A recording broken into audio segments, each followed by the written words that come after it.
Ay, ay, ay. Technology can be really, really annoying. Let's see. Maybe I should start from the beginning. Once upon a time, Henry, or Joseph Henry Williams, met Monty Lou Kerr in Blytheville, Arkansas. At least I think they met in Blytheville, I'm not sure.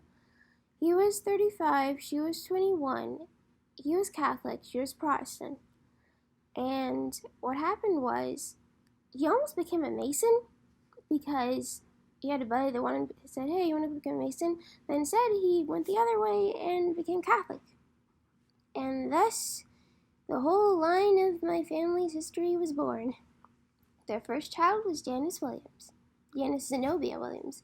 We have some very unique names. My mom has a really unique middle name, so she decided to name me a unique name. Anyways. And then their second, I actually don't know the order of who's older and who's younger exactly, but they had Gabrielle, then they had Renee.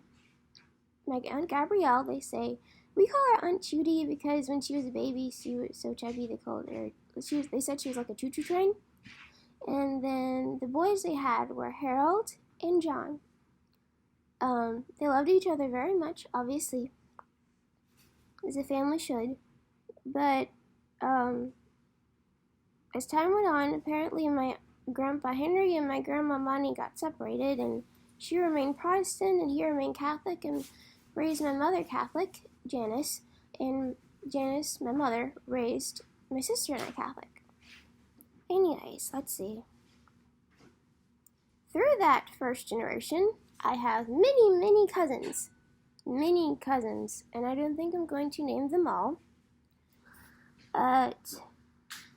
My grandfather, he played the violin. He was an art instructor. He liked painting. He liked pottery.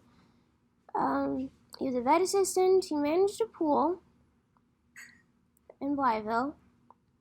And he loved almost any kind of animal. He had pheasants in the backyard, chickens, ducks, two German shepherds, both named after operas. One was named Tosca, the other one was named Comet, and a Chihuahua. It's interesting though. And my mom said when she was a baby, the Chihuahua would just be like really overprotective of her. Whenever someone came to the door, the Chihuahua would just be like guard dog and sit in front of my mom. If you ever see a baby picture of my mother, my sister and I got our baby fat from her. She had the chunkiest little legs and tiniest little feet. They look like inverted triangle legs. Anyways, besides that, my mom was a cute baby. We call my grandmother the Queen, or else I do. She's like the matriarch of the family. Whenever someone's going through something, just take it to the Queen, my grandma.